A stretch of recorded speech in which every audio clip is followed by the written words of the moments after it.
तो hello guys, आज मैं आपको बहुत इंटरेस्टिंग बात एक और बताने वाली हूँ। आपने पहले देखा था कि मैंने इतनी अच्छी अच्छी बातें की थी, अब भी करूँगी। मैं अब आपको ये बताऊँगी कि जब आप लोगों को चिकनाई खाना मना किया तो आप लोगों को क्या करना चाहिए। आप लोगों को चिकनाई नहीं खानी चाहिए। चिकनाई गले में फंसती है, फिर खांसी बार बार आती है। और क्या करना चाहिए? और कुछ नहीं। और मैं आपको आज स्टोरी बताऊं कि नहीं? अच्छा, और क्या बताएंगे आप? और कुछ नहीं।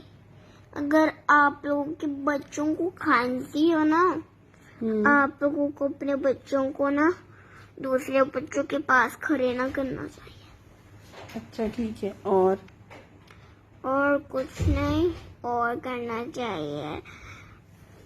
अगर बच्चे